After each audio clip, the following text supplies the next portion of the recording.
में अकेले आना चाहिए स्त्री को? नहीं आना चाहिए। अगर घर में परिवार में वो हो, ब्रिज में आने के लिए पहले भाव बनाना पड़ता है। वही से भाव होता है जी। और मन ऐसे एकदम वो हो जाएगा कि नहीं, अब हमें मतलब सब कुछ उसके लिए समर्पण करना पड़ता है और वहाँ भी त्यागने की वो होना चाहिए जी। घर परिवार को भी जीना है बुढ़ापे में तो परमात्मा के लिए जियो, नहीं तो ऐसे जीने से कोई फायदा नहीं।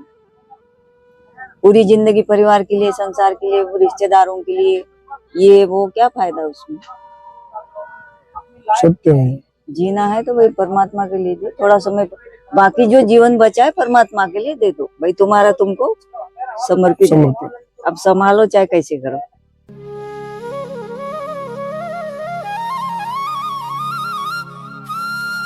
मैं विवेक शर्मा आप सभी भक्तों का एक बार फिर स्वागत करता हूं आपके अपने चैनल संत यात्रा में। लगातार आपको संतों के दर्शन हो रहे हैं भारतवर्ष के, और आज श्री ब्रजधाम में ही निवास करने वाली एक मैं मैया के दर्शन कराने वाला हूं। जैसा आप मेरे पीछे देख रहे हैं, ये कोई नाला है, इसी के पास में एक मैया रहती हैं। अपनी कुटिया बनाकर, कच्ची कुटिया बनाकर उन्हीं के दर्शन करने चलते हैं। भैया थोड़ा कुटिया दिखाइए मैया की। ये पास में मैया की कुटिया है और इसी स्थान पे मैया काफ़ी समय से यहाँ रह रही हैं। उनके श्री चरणों में चल के जानते हैं उनका दिव्य अनुभव और वाणी संत यात्रा के साथ। आइए और देखिए, यहीं मैया का चूल्हा है। देखिए ये ईंटों से बना लिया है, यहीं पे छोटा सा चूल्हा। और ये मेरी कुटिया आप देखिए, पहले पूरा बांस से बनी हुई तिरपाल, और बिल्कुल रुके मैया आ गई है। थोड़ा सा आइए मैया के श्री चरणों में चलते। राधे राधे मैया, राधे राधे। जय श्री राधे, जय श्री राधे, जय श्री राधे। कैसी हो मैया? ठीक है। अच्छा अच्छा।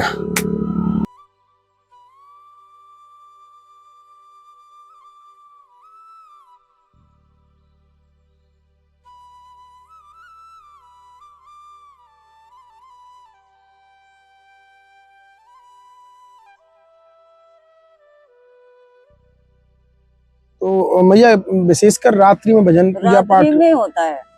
अब ऐसे माहौल में क्या करें, अभी एकांत स्थान तो है ही नहीं है। अब मिला भी नहीं हमें कोई एकांत स्थान, ढूंढ रहे हम लोग अभी भी। अच्छा। हाँ, एकांत ढूंढ रही हूँ मैं, पर अभी यहाँ व्यवस्था नहीं है एकांत की। जिस दिन एकांत मिल जाए तो फिर एकांत में। मैंने ज्यादातर जो मैया देखी है ना, स्त्री शरीर में यहाँ ब्रजधाम में आती हैं, वो या तो अकेली आती हैं या कोई संत अकेला आता है। लेकिन ये मैं पहली बार दर्शन कर रहा हूँ कि आपने पति के साथ में ये सब भाई बहन का एक तरीके से रिश्ता आपने रखा है उसके बाद में। हाँ, ये अपने आप में अद्भुत है। साथ में रहते हम दोनों, तो प्रसादी वगैरह की साथ में रहते ही, एक विचार से रहते हैं। दोनों का एक ही विचार रहता है। ऐसे नहीं कि मतलब उनका अलग विचार है, मेरा अलग विचार है जी, क्या करना है क्या नहीं करना है, एक विचार से रहते हैं, अलग रहते हैं। तो भोजन प्रसाद यहीं हो जाता है अपना? भोजन प्रसाद तो सुबह यही बना लेते हैं। ये अच्छा। है ना चूल्हा वूल्हा गैस पर। जी। काफी माता बहने भी हमसे, हम इस हमारा चैनल है जो संत यात्रा, उसमें हम संतों के दर्शन ही विशेष कर कराते हैं। माताओं के, संतों की जो हमारे ब्रजधाम में या कहीं अन्यत्र निवास करते हैं, तो वो भी काफी माता बहने यहाँ आने के लिए बोलती हैं। अब इस कली काल में आपको इतना अनुभव हुआ है 6 साल में, ब्रज में अकेले आना चाहिए स्त्री को? नहीं आना चाहिए। अगर घर में परिवार में वो हो, ब्रिज में आने के लिए पहले भाव बनाना पड़ता है। वही से भाव होता है जी। और मन ऐसे एकदम वो हो जाएगा कि नहीं, अब हमें मतलब सब कुछ उसके लिए समर्पण करना पड़ता है और वहाँ भी त्यागने की वो होना चाहिए जी। घर परिवार को भी त्यागने की अपने अंदर वो सामर्थ्य होना चाहिए कि भाई नहीं, हमने ये त्यागना है, बच्चे छोड़ना है। पर अब अभी हम यहाँ पर आए तो वहाँ हम जाते नहीं। देखो दिवाली गई, सब कोई त्योहार भी जाए, पर हमको वहाँ याद नहीं रखना है। ज्यादा खिंचाव हमको इधर रखना है, परमात्मा की तरफ, परिवार की तरफ नहीं रखना है ज्यादा खिंचाव जी। फोन वगैरह से तो बात कर सकते, पर वैसे जा नहीं सकते। अच्छा। जा नहीं सकते। तो अकेले नहीं आना चाहिए? अकेले नहीं आना चाहिए। आए कोई व्यवस्था हो और वो भाव हो, अगर ज्यादा भाव हो, वहाँ रहा ही नहीं जा रहा है परिवार में, तब आ सकते हैं। नहीं तो ऐसे अकेले नहीं आना चाहिए। अकेले आओ, अभी यहाँ पे बरसात हो, चाहे कौन सा भी तीर्थ स्थान हो, वो ठीक नहीं है ना फिर महिलाओं के लिए। कलयुग का प्रभाव तो है, सब जगह है ज्यादा, तो उसमें आ नहीं सकते।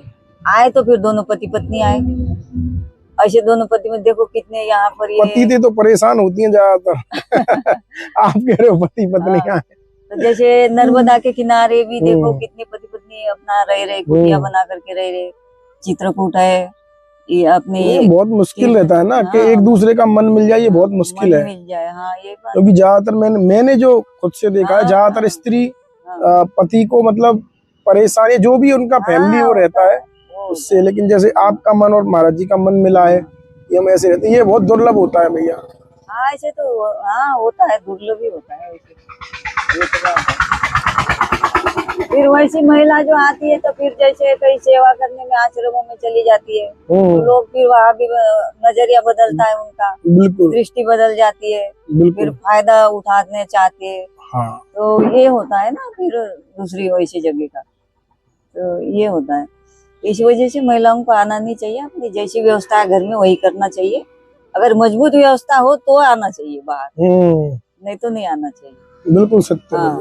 और फिर हमने देखो यहाँ आए तो हमने किसी के आश्रम में गई नहीं सेवा चाकरी करने के लिए। हमने सोचा कि जो भी सेवा करेंगे भाई अपनी कुटिया होनी चाहिए, चाहे कैसी टूटी फूटी हो कैसी हो। कल चल के हम बीमार पड़े या कुछ पड़े तो हमसे कोई ये नहीं बोल सकता कि चलो तुम यहाँ झाड़ू क्यों नहीं लगाया आज, ये हमारी तुमने चाय क्यों नहीं बनाई, ये नहीं करा, मतलब कोई वो नहीं। अपनी कुटिया में कैसे रहो, चाहे झाड़ू लगाओ ना लगाओ, कैसी व्यवस्था में रहो, आप भूखे प्यासे कैसे बने रहो, वहाँ वो नहीं कोई बोल नहीं सकता। हमने सोचा कि चलो 10-20 हजार रुपए थे हमारे पास में, तो चलो कुटिया बना लेते जी। तो कुटिया होनी चाहिए ना भाई, रहने के लिए एक सोच छत होनी चाहिए। अब कहाँ रहे, फिर रहने की व्यवस्था होनी चाहिए, तो ये बना लीजिए कुटिया।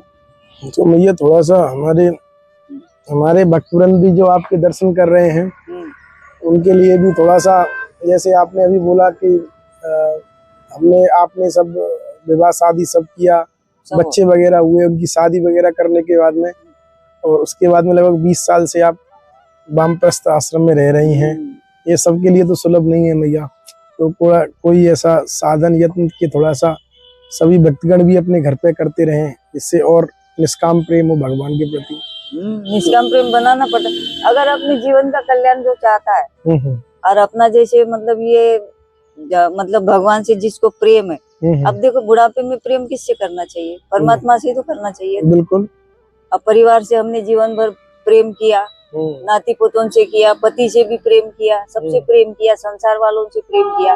अब लास्ट एंड में आकर के तो परमात्मा से प्रेम करो कम से कम। जन्म ही इसीलिए भगवान परमात्मा देते हैं कि भाई कुछ अपना परिवार में रहो, अपने संसार करो, जो कुछ करना है करो, बाकी का जीवन बचा तो हमें दो, जो बचा कुछ जीवन है वो भगवान। तो वो भी तो नहीं देते ना लोग, नहीं देते भाई। बुढ़ापे तक बुढ़ापा बीत जाएगा, घर में वो हो जाता, चाहे बेटा लात से मारे चाहे बहू लात से मारे, पर वही रहते सत्य रहते हैं, वही रहते हैं, वो नहीं निकल पाते। निकलने के लिए भी बहुत वो करना, कठिनाई होती है, निकलने के टाइम पे निकलना पड़ता है। और फिर देखिए एक ना एक दिन तो वहां से भी निकलना ही है, परिवार में से सबको ही निकलना है, सबको निकलना है, सबको। तो वो दिन फिर पहले ही समझो ना, ये हमें निकलने का समय है, जीना है बुढ़ापे में तो परमात्मा के लिए जियो, नहीं तो ऐसे जी नहीं। पूरी जिंदगी परिवार के लिए, संसार के लिए, रिश्तेदारों के लिए, ये वो क्या फायदा उसमें। सत्य में जीना है तो भाई परमात्मा के लिए दे थोड़ा समय, बाकी जो जीवन बचा है परमात्मा के लिए दे दो भाई, तुम्हारा तुमको समर्पित है, अब संभालो चाहे कैसे करो। ये होता है, ये सबको ही करना चाहिए, पर करता नहीं कोई। बुढ़ापे तक अपने वही परिवार में रहते हैं और वही सब। भजन साधन का मैया कोई गृहस्थ में कोई अलग नियम कुछ ऐसा किया कुछ अलग से, जिससे और तत्परता बढ़े भगवान के प्रति? नियम कुछ नहीं, नियम यही है जैसे मतलब परमात्मा तो सबसे पहले अपने भीतर है, भीतर है परमात्मा। अब वैसे 4 राम बताए हैं, 4 राम, 4 राम की बात करते हैं ना, मतलब दुनिया करते राधा कृष्ण है, ये 4 राम है, ये है वो है। तो हमको किसका करना है भजन? हमारे गुरु भी है, भजन भीतर का करना है, अपने भीतर का, जो भीतर परमात्मा बैठे उनका भजन करना है। अब ये नहीं कि हमने यहाँ मन्नत मांग ली कि भाई हमें ये दे दो, वहाँ शंकर जी के वहाँ मन्नत मांग ली, या वहाँ उस मंदिर में जाके ये भजन नहीं करना है बुढ़ापे में। सिर्फ आत्मा और परमात्मा का भजन बस। बाकी और लेने देने वाला भजन नहीं है। लेने देने वाला भजन नहीं, भजन तो कई प्रकार के है। कि लेने देने वाला कि भाई हम तुमको ये कर देंगे, नारियल फोड़ेंगे तो हमें ये दे देना, फलाना कर देंगे तो ये दे देना। तो ये भजन नहीं कि परिक्रमा हम लगाएंगे तो हमारा वो पोता हो जाए उधर, या नाती हो जाए, या हमारा कोई बड़ा काम बन जाए। ये मनोकामना कुछ नहीं रखनी है, तब तो घर से निकल सकते हैं निष्काम। अब भाई जरूरत का सामान तो होना चाहिए ना, जैसे हमें ये बिस्तरे की जरूरत है, नहाने की जरूरत है, खाने की, ये आवश्यकता का सामान होता है। बाकी और सामान, उसकी वस्तु की जरूरत नहीं है सामान। या हमें भाई बहुत बड़ा ये चाहिए, वो चाहिए, वो चाहिए, जैसी व्यवस्था है वैसे में प्रसन्न रहना चाहिए। बहुत सुंदर। बस तो यहाँ पे मैया कुछ जरूरत अपनी कुछ जरूरत कुछ नहीं बेटा। अब ये क्या कहते हैं ना, ये यहाँ थोड़ी वो है। अब मैं ये सोच रही हूँ कि थोड़ी एकांतवास हमें जगह मिल जाए कहीं। एकांतवास हम देख रहे कि इधर उधर पूछ रहे कुटिया बनाने के लिए, कुटिया बनाने के लिए, तो यही ले जाएंगे हम वहां से सामान। और ये कुटिया हम कहीं मतलब एकांत में। अभी यहाँ देखा था ये ना बिलासगढ़, बिलासगढ़ पे देख रही थी। वहाँ कोई संतवंत जानकारी कोई कह रहा है कि बात करा देंगे, कह रहा है। तो वहाँ मैं तो एकांत में चाहती हूँ बिल्कुल। धोनी कुंड में बना लो मैया। धोनी कुंड में तो चोर गुंडे बताते हैं लोग। अरे नहीं कोई नहीं, कितने संत रह रहे हैं। संत तो रहे, अब से नहीं रह रहे, वो बहुत सालों से, 5-6 साल से तो मैं ही देख रहा हूँ उनको। चोर गुंडे होते तो उनका नहीं करते। कोई ये कहते कि जैसे शराबी वराबी वहाँ रात में चले जाते। नहीं ऐसा कुछ नहीं है भैया, बहुत संत वहाँ रहते हैं। अब तो और संत हो गए, संत तो ज्यादा हो गए वहाँ। हाँ, लेकिन वहाँ शांति रहती है, वहाँ कोई आडम्बर है तो रहती है। हाँ, वहाँ आप देख सकते हैं। देखते हैं कई जगह मिल जाए, तो वही हम सोच रहे कि कुछ मतलब वहाँ देखते, और नहीं मिलेगी तो फिर इसकी, जैसे इसका मुंह है ना ये कुटिया का, ये मतलब उठा के जैसे इसका मतलब इधर तो गेट कराएंगे इधर, और इधर साइड में करेंगे तो वो एरिया बंद कर दूंगे। अच्छा अच्छा। हाँ, ये जो एरिया है जो इधर ये रोड दिखता है, चौक सा दिखता है, ये बंद कराऊंगी। अच्छा। हाँ, ये बंद करूंगी और बस इधर कर दिया, पन्नी वन्नी तान के अपनी जैसी व्यवस्था है बस। ये तो रोड है, रोड पे तो सब नहीं सकते, कोई आएगा जाएगा, क्या कहा जाएगा उसमें। नहीं बिल्कुल भैया, बहुत ऐसी कोई जगह देख रहे हैं। बस मैया कोई आज्ञा, और कोई आज्ञा हो तो मैया कुछ राशन वगैरह, कोई और जरूरत का सामान तो थोड़ी कृपा करें। है राशन वगैरह तो है। अच्छा है, अभी राशन भी है, मच्छरदानी भी है, सब कुछ है। ठीक है भैया, अभी कोई ऐसी आवश्यकता नहीं है। आवश्यकता नहीं है तो लेकर क्या करना है हमें, कोई यहाँ संग्रहित थोड़ी करना है। संग्रहित करके हमें क्या करना है, किसको दे क्या करना है। बिल्कुल किसको देना है। नहीं देना नहीं है। नहीं बिल्कुल भैया, हम तो आते जाते रहते हैं, कोई आज्ञा हो तो अवश्य आप हमें बता देना। ठीक है भैया, बड़ी कृपा की, राधे राधे। आप सभी भक्तों ने देखा, ये बहुत ही दुर्लभ आपको देखने को मिलता है। अभी तक मैंने जो दर्शन कराए थे संतों के, किसी मैया के, ये मैया अपने पति के साथ में वामप्रस्थ आश्रम में यहाँ विराजती है हमारे ब्रजधाम में, और बिल्कुल अपने हाथ से ये छोटी सी कुटिया बनवाई किसी के माध्यम से, और किशोरी जी कृपा से यहाँ रहती हैं, आनंद की साधना कर रही हैं। और ऐसे ही हमें मिलेंगे आपसे दुर्लभ संत दर्शन के साथ, आपके अपने चैनल संत यात्रा पर। राधे राधे। ठीक है माँ जी, धन्यवाद।